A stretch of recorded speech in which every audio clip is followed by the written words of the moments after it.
Hello mga bata! Bago tayo magsisimula, nais ko muna kayong lahat ay tumayo upang simulan natin ang ating panalangin. Makinig ng mabuti at huwag maingay. Naiintindihan? Opo! Dear Heavenly Father, Amen! Muli, magandang umaga mga bata! Magandang umaga po, teacher! Kumain na ba kayong lahat? Opo!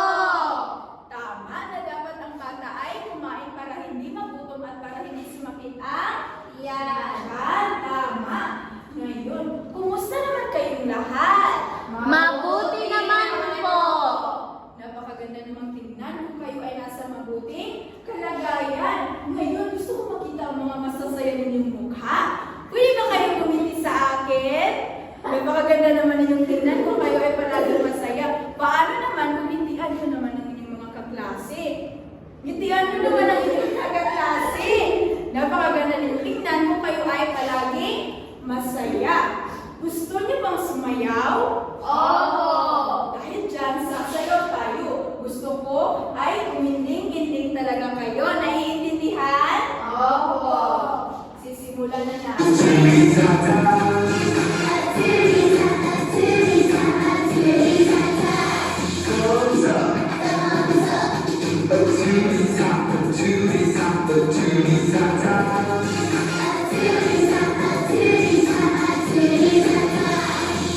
Napakagaling naman ninyong sumayaw at uminding-inding talaga kayo. Bago kayo masiupo ay pulutin muna ninyong mga basura nasa inyong ilalim ng upuan at pakiayos na ninyong mga upuan. Tatlong paitang, sino sa inyo ang lumipad sa ating klase ngayon? Wala po! Napakahusay naman at walang lumipad dahil dyan, bigyan ninyo ng ka-Very Good Boy Club ang inyong sarili. Alam niyo ba ang ka-Very Good Boy Club? Hindi. Ang ka-Very Good Boy Club ay ganito. 1, 2, 3. 1, 2, 3. Ka-Very Good Boy. Bigyan niyo ng ka-Very Good Boy Club ang inyong mga sarili. 1, 2, 3! 1, 2, 3! Ka-very good boy! Paano naman dito sa ika-4 na baitang? Sino-sino naman ang lumipad sa ating klase ngayon? Wala po, teacher! Mahusay at walang lumiban dahil dyan, bigyan ninyo ng ka-Very Good Boy Club ang inyong mga sarili. Bigyan natin ng ka-Very Good Boy Club. 1, 2, 3. 1, 2, 3! 1, 2, 3! Ka-very good boy! Ngayon, ano nga ang ating mga alumni dito sa loob ng klase? Ito ay tinatawag nating Aral! Tama, aral. Ngayon, ano nga ba ang sabihin ng aral? Pakibasa na lahat. Ang atensyon ay itutuos sa guro. Respetuhin ang guro at kaklase. Ang kamay ay itaas bago sumagot. Laging makinig ng mabuti at huwag maingay.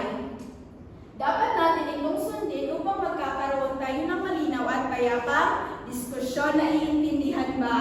Opo. Okay, mahusay. Ngayon, ikatlong baitang. Sino sa inyo ang nakakaalala sa ating tinalakay kahapon? Tungkol po sa pandiwa. Tama, ito ay tungkol sa pandiwa. Ngayon ay magkakaroon tayo ng aktibidad. Ang gagawin ninyo ay narito ang ating panuto. Gagawa kayo ng check mark gamit ang kamay at sabihin tama kung ito ay pandiwa. Ganito, tama. At X naman gamit ang kamay pa rin at sabihin mali kung ito ay hindi pandiwa. Naiintindihan? Opo. Kaya sisimulan natin. Ano kaya sa tingin ninyo ang unang larawan na ito? Ito ba ay pandiwa o hindi? Pandiwa. Pag pandiwa ay ang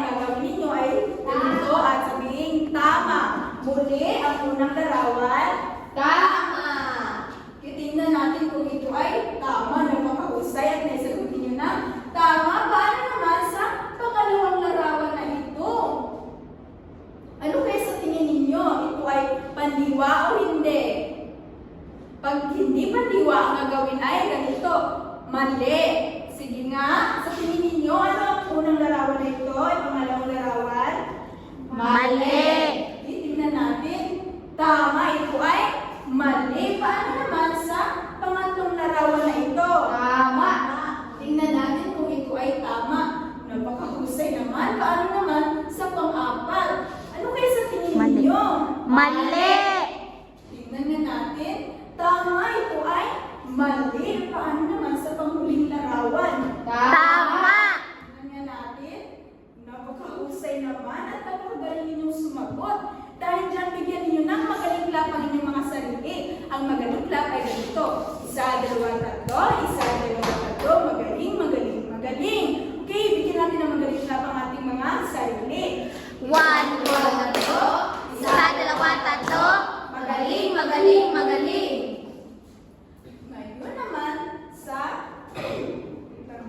ngayon naman, ito ang kahulugan ng bandiwa. Pakibasa na lahat. Ay bahagi ng pananalita na nagsasaad ng kilos, galaw o pangyayari. Napakasaya ko dahil hindi ninyo nalimutan ang ating tinalakay kahapon. Ngayon, ikatlong baitang, huwag muna kayong mag-ingay at alahanin natin ang ating mga lituntunin. Muli, ano nga ang tawag sa ating lituntunin? Ito ay aral. Tama, aral. Huwag kayong gumawa ng ingay dahil nilipat mo na ako sa ika-4 na baitang. Naiintindihan? Opo. Ngayon, muli, ika-4 na baitang. Magandang umaga, mga bata. Magandang umaga po, teacher. Ngayon, sino sa inyo ang nakakaalala sa ating tinalakay kahapon? Okay, Hamito. Ang itinalakay po natin ay tungkol sa pang-uri, teacher. Tama, ito ay tungkol sa pang-uri. Ngayon ay magkakaroon tayo ng aktibidad. At ito ay tinatawag natin bayani ng kulay. Ang gagawin ninyo ay makikita ninyo dito sa harap ang 5 pangungusap kasama ang larawan. Ang inyong gagawin ay ulayan ang salitang pang-uri na makikita sa bawat pangungusap. Ngayon, kailangan mo ng 4 na magpupulot tayo upang sagutan at ulayan ang pangungusap na ito. Ika-4 na baitang, pupunta na kayo sa harap.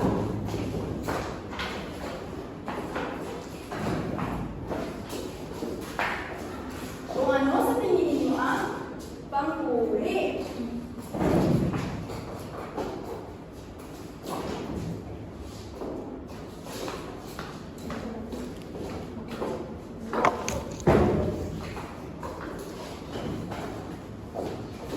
Ngayon, tingnan natin kung ang sagot ninyo ay tama.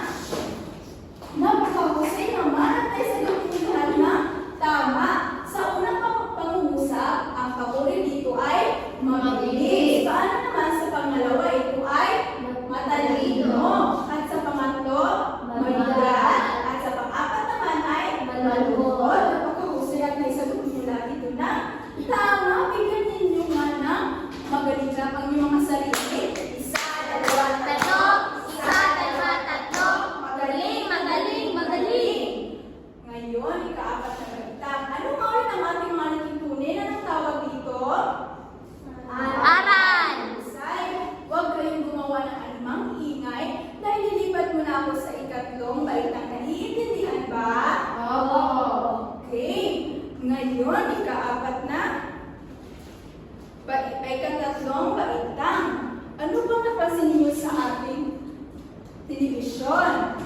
Jar, teacher. Oo, jar. At ito ay tinatawag natin mystery jar.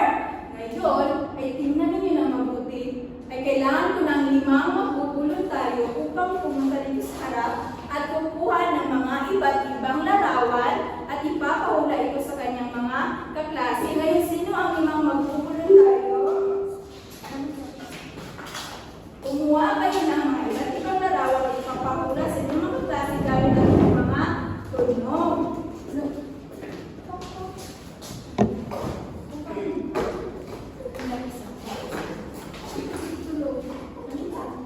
Okay, simulan natin kay Amigo. Ano kaya ang kanyang ipapahula sa inyo? Simulan mo na. Gamit ang iyong tunog. Baka, teacher. Tama. Ito ay baka. Napakagaling naman. Paano naman sa pangalawang larawan? Manok.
gagawin din tayong mga aktibidad.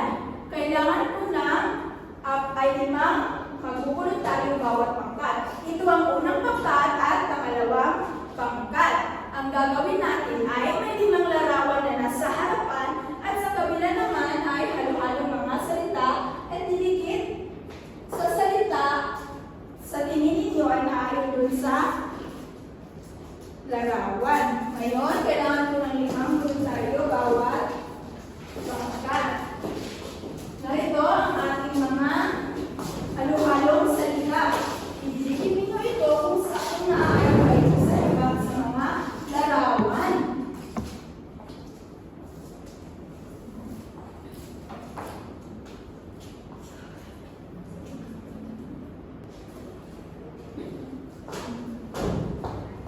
Okay, tingnan na natin kung ang sagot ninyo ay tama. Sa tingin ninyo, ang tatawid bang ito ay tauhan? Opo. Tama.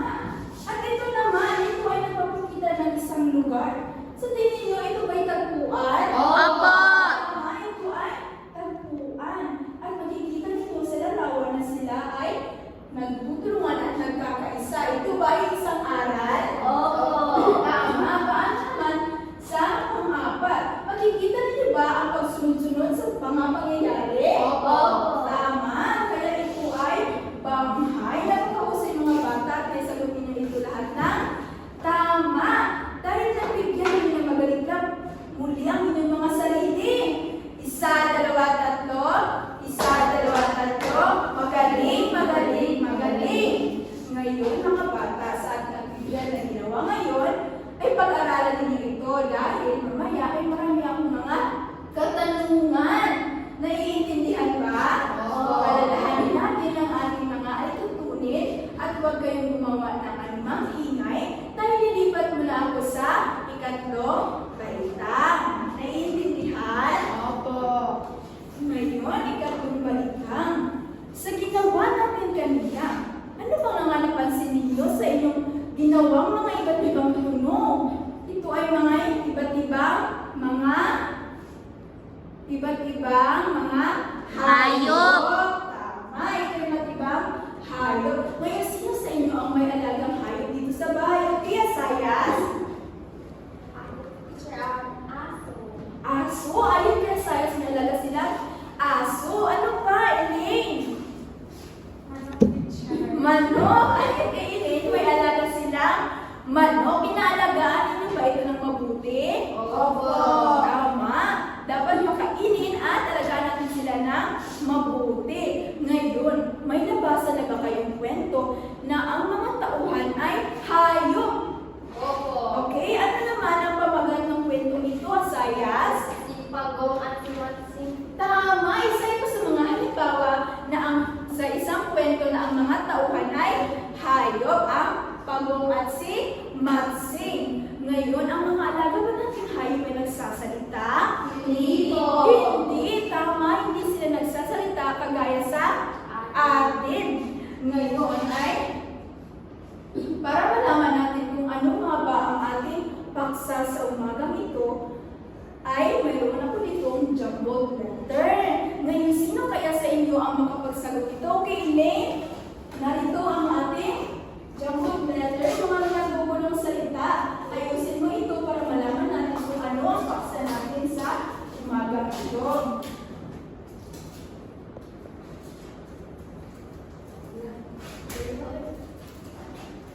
Okay, tama ang sagot ni Elaine. Ngayon, ano kaya sa tingin ninyo ang ating tatalakayin sa umagang ito? 3 baitang. Okay, Saya? Tungkol sa pabula, teacher. Tama.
isa ay tungkol sa anong nga ulit yun? Pagpula. Okay, ngayon mga ikatlong baitang, narito ang mga bagong salita na ating tutuklasin. Una, ano kaya sa tingin ninyo ang salita nito? Kaya saya, ano kaya sa tingin mo ang salita nito? Dagang dagang bukid. Okay, tingnan natin kung tama. Tama, ito ay dagang bukid. Paano naman sa pangalawang salita nito? Ano kaya sa tingin mo, Elaine? Dagang bayan, teacher. Okay, tingnan natin kung siya ay tama. Tama, ito ay dagang bayan. Pangano naman sa pangatong ito. Okay? Elaine? Kaibigan, teacher. Tingnan na natin. Tama, napakagaling ni Elaine. Paano naman sa pang-apat? Asayas? Pangalit, teacher. Okay, tingnan natin. Tama, ito ay pangalit. Paano naman sa panghuli? Hamito? Pagtutulungan po. Tama, ito ay pagtutulungan. Ngayon, narito ang kanilang mga iba't ibang kahulugan. Pag-ibasa lahat. Dagang bayan. Daga na nakatira sa bayan o lungsod. Dagang bukid. Daga na nakatira sa bukid o bukirin. Kaibigan. Isang taong malapit o mabuting kasama. Panganib. Sitwasyong delikado o maaaring makasama. Pagtutulungan, pagkakaisa o pagtutulungan ng dalawa o higit pa. Mga bata, kanina nalaman natin na ating tatalakayin ay tungkol sa pabula. Ngayon ay mag-analisa kayo kung ano nga ba ang mga kahulugan nito o kaya mag-aral kayo dahil mamaya sa ating diskusyon ay marami tayong tatalakayin at marami akong mga katanungan sa inyo. Muli, alalahanin ninyo ang ating mga liturtunin dahil mamaya ay dahil lipat mo na ako sa kaapat na baitang naiintindihan ba? Ikatlong baitang? Yes, teacher. Ay, mahusay. Ngayon, ikaapat na baitang. Kumusta naman kayo dito? Nakapag-aral na ba kayo sa sinabi ko kanina? Ngayon, sa ginawa namin aktibidad, ano kayo sa tingin ninyo ang pamagat ng kwento ito? Okay, Arcelia? Ano sa tingin mo ang pamagat ng kwento ito? Tatlong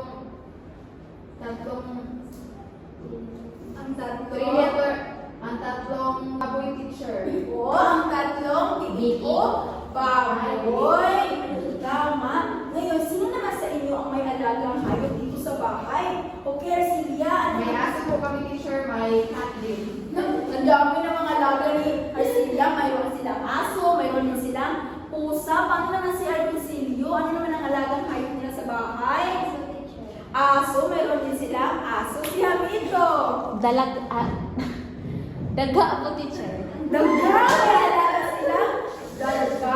Nakakaiba talaga ng pamilya nila dahil nagalagi sila ng iba't ibang hayop may daga. Ngayon, may nabasan na ba kayong kwento na ang mga tauhan ay hayop? Ikaw, Sinya. Ano naman ang pamagat na nabasa ng kwento na ang tauhan ay hayop? Tama, si Leon at si Daga. Ngayon, si teacher mayroon din akong alagang hayop. Ito ay aso at ang pangalan nito ay Chuchay. Chuchay ang pangalan ng aking aso. Pinaalagaan at pinapakain natin ito araw-araw at pinaliguan. Ngayon, ang mga alaga ba nating hayop ay nagsasalita? Hindi po. Tama, hindi sila nagsasalita kagaya sa atin. Sila ay tumatahol kung sila ay aso. Napakahusay naman. Ngayon, ano kayo sa tingin ninyo ang ating paksa ngayon sa umaga ito? Mayroon si teacher dito mga salitang ulam. Kailangan ninyo ito ng unan upang malaman natin ang ating paksa ngayon. No? Sa ikapat na baitan, sino ang gustong sumagot? Okay, Arcelia, Sinya, at si Arcilio.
pabula. Ngayon ay mag-aanalisa kayo at pag-aralan ninyo ito dahil mamaya ay magkakaroon tayo ng mga iba't ibang tatalakayin at mga hulugan nito at mga halimbawa nito.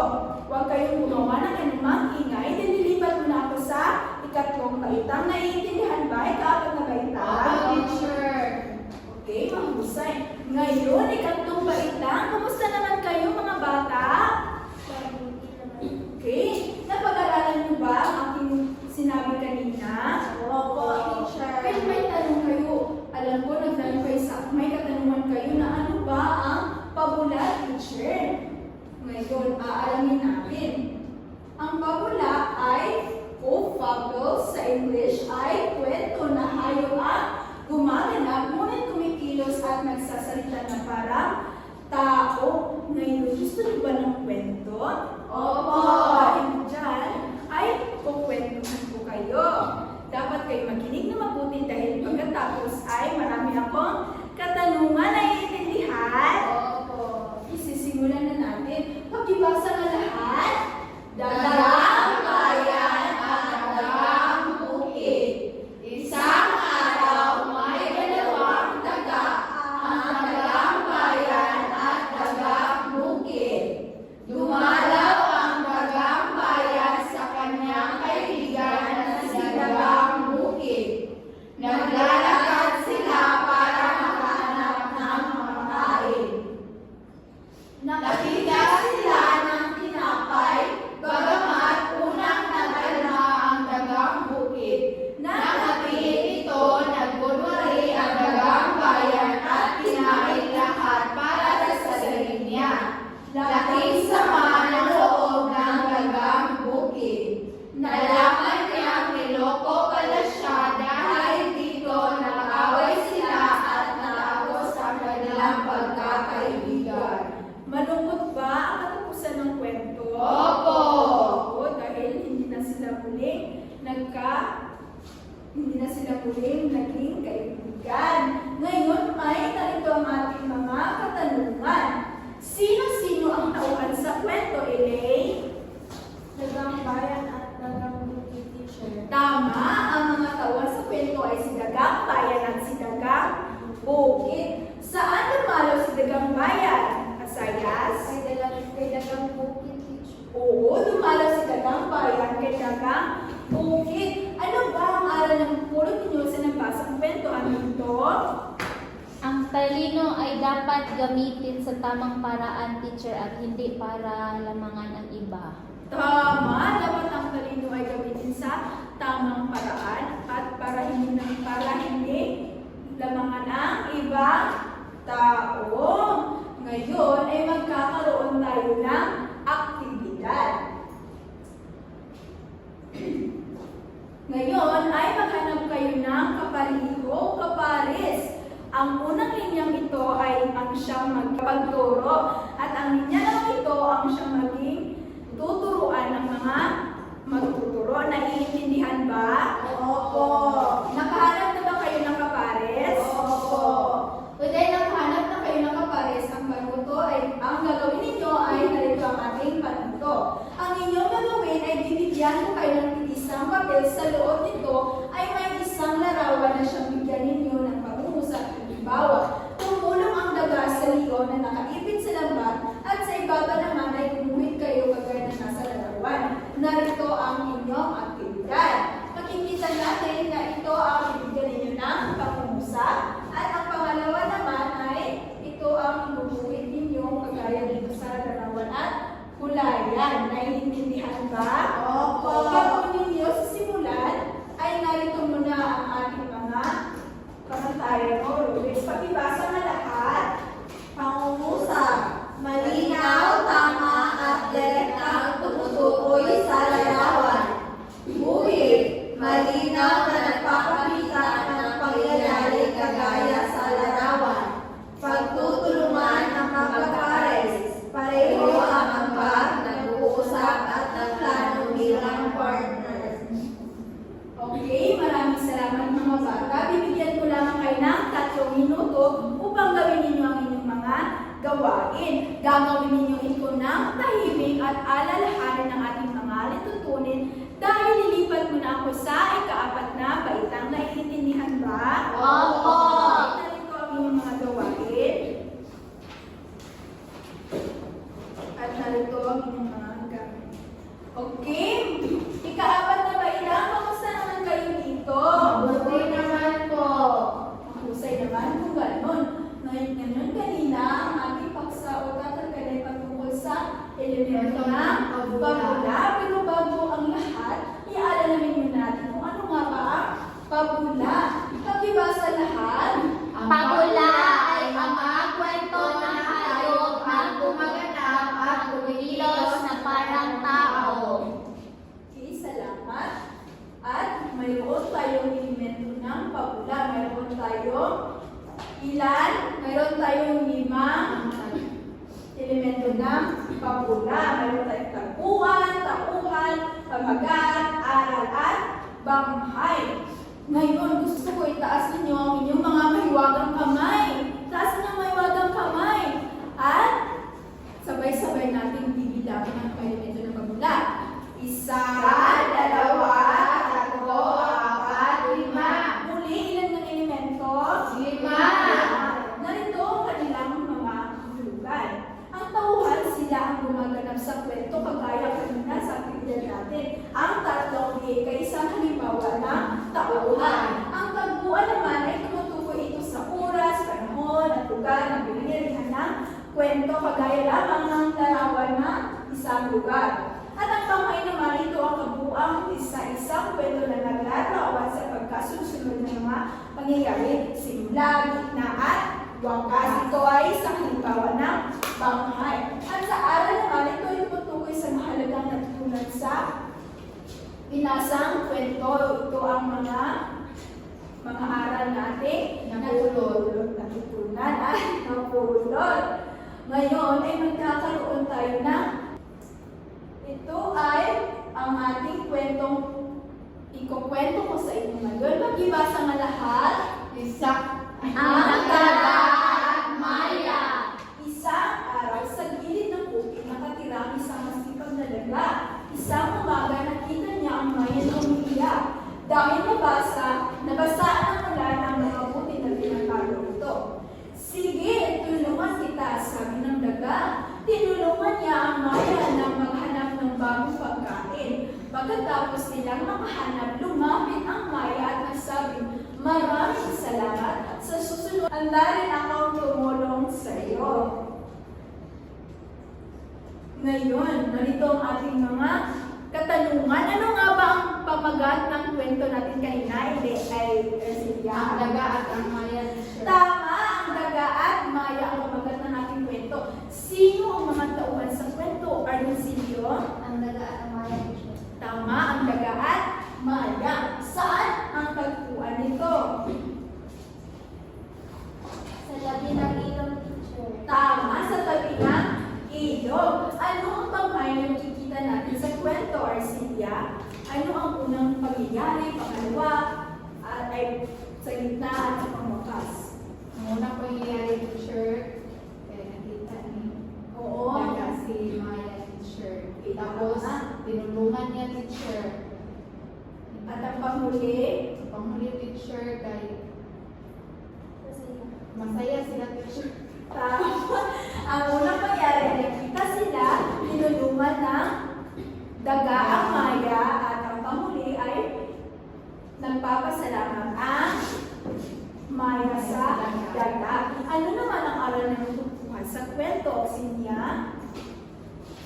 Dapat po maging mabuti at tumulong sa kapwa para ganun din ang balisan. Tama! Napakagaling man yung Sinya. Sabi niya, ang aral na makukuha mula sa kwento ay dapat, kung ano man ang gawin natin sa ating kapwa ay siya rin ibalik sa atin. Dapat tayo ay maging mabuti. Tama naman, mabuti ng mga bata.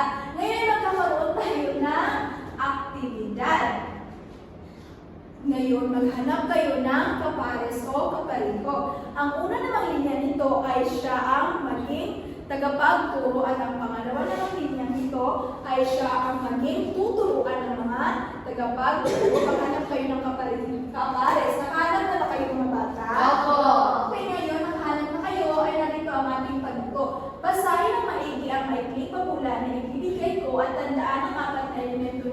pabula. At tupuin ninyo ang bawat elemento at isulat sa maikling cards. Narito ang ating aktibidad. Pagkatapos ninyong basahin ito, ay isulat ninyo dito ang mga tauhan, tagpuan, at aral at banghay na makikita. Naiintindihan ba? Ika-apat na baita? Oo. Dahil dyan, ay sisimulan nyo na ang inyong, ay bago ninyo sisimulan, ay babasahin muna natin ang ating pamantayan o rubric. Pakibasa lahat. Pakibasa lahat. Tauhan, tama at kompleto. Tagpuan, tama at malinaw. Banghay, may salaysay na maayos at kompleto. Aral, tama at malinaw ang aral. Makipagtulungan, aktibo at makipagtulungan na maayos. Dahil dyan, sisimulan nyo na ang inyong mga gawain. Gagawin ko ito ng tahimik at alahanin natin mga tungkulin dahil lilipat mo na ako sa ikatlong baitang. Naiintindihan ba? Oo. Muli!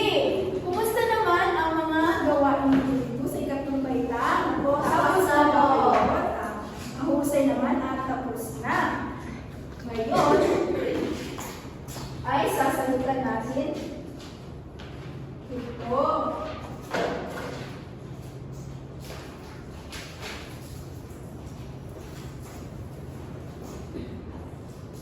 Pakibasa ang unang panuto. Gumawa ng isang pangungusap na makikita sa larawan. Halimbawa, ang daga ay umiyak dahil sa natakot. Sa larawan, ano kaya ang hindi natin maging pangusap dito, Elaine? Si Matsing ay masaya dahil siya ay may sabi. Tama! Si Matsing ay masaya dahil siya ay may saging. Ano pa, Asayas? Ang pagong ay malungkot dahil hindi binigyan ni Matsing ng saging. Tama. Si Bagong ay malungkot dahil hindi bigyan ng saging. Tama yung mga sagot at makikita natin dito mismo sa larawan na makikita niyo si Matsing ay tuwang-tuwang kumakain ng saging. At si Bagong naman ay nasa ibaba na sobrang lungkot dahil hindi siya binigyan ni Matsing ng saging. At sa pangalawa naman panuto, pakibasa ng mga bata. Gumuhit at sulayan kagaya ng nasa larawan, pabula na nasa ibaba. Okay, tingnan mo nga ang inyong mga sagot ko na gagaya din ba ito ng tama. Napakahusay naman at malapit na talaga ninyo ito makuha ang mga larawan na nasa aktibidad natin ngayon. Magaling mga bata at naisagot ninyo lahat ito ng tama. Ngayon, magkakaroon tayo ngayon ay kailangan mo ng dalawang magre-representa sa kanilang gawain. Si Elaine at si Asayas. Re-representa niyo ang ating gawain sa inyong kaklas.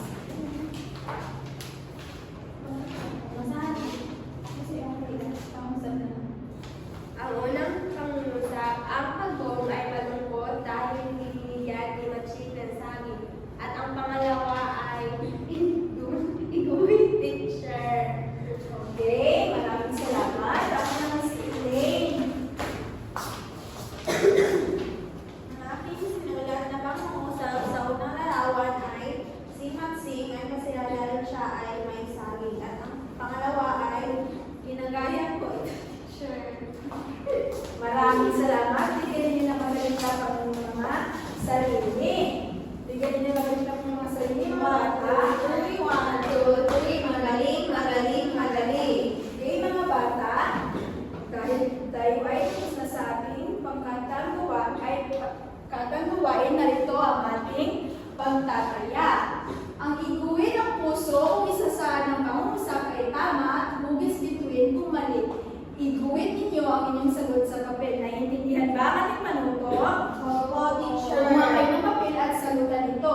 Gawin ninyo ito ng mapayapa dahil ilipat mo na ako sa ika-4 na baitang. Naiintindihan ka? Opo. Simulan nyo na ang inyong gawain. Ngayon naman dito sa ating ika-4 na baitang, kamusta naman kayo sa inyong mga ginagawa? Okay po, teacher. Tapos na ba kayo? Opo. Pakipasa na ang inyong mga sagot. Ngayon ay kailangan ko ng dalawang magkapare sa pumunta sa harap upang ipakita nila ang kanilang ginawa. Nag-representa ito sa kanilang mga kaklase. Matauhan, teacher, ay bagong ating bangko ang nagbuwan nila ay sa kanilin. Ang aral ng teacher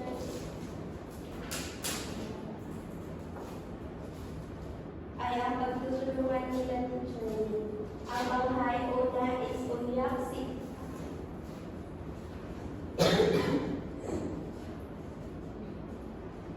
ang una ay nag-iipon sila ng pagkain para sa tag-init. Ang pangalawa ay naging matindi ang tag-init. At ang pangatlo ay nagugutom ang baklo. Okay, tama. Maraming salamat. Bigyan ninyo na mabalik lang ang mga sarili. 1, 2, 3. 1, 2, 3. Magaling, magaling, magaling. Natin kung ang sagot nila ay tama. Ang tauhan sa kwento ay si Pagong at si Matsing. Tama. Ito ay nangyari sa Gabing Iilog. Ano ba ang aral ng pupulat natin? Huwag puro yabang. Huwag puro yabang at huwag maging tamad. At ang banghay ay ang una. Nakita Si Bagong ay masipag na nag-iipon. At ang pangalawa naman ay dumating ang matinding tag-init at nagpulong si Pangalo. At ang panghuli kahit na ganoon ay binigyan pa rin ng pagpakain. Usay at ay sagutin lahat ito na tamad. Ngayon ay magkakaroon tayo ng pagtataya. Pakibasa lahat ng ating panuto. Kukunin ang elemento ng pagulan ay nilalawan sa bawat bilang. Isulat lamang sa padang ang tamang sagot. Okay, kumuha na kayo ng kalahating papel at sagutin ninyo na ito. Huwag kayong mag-ingay at ilipat mo na ako sa ikatlong baitang naiintindihan. Opo!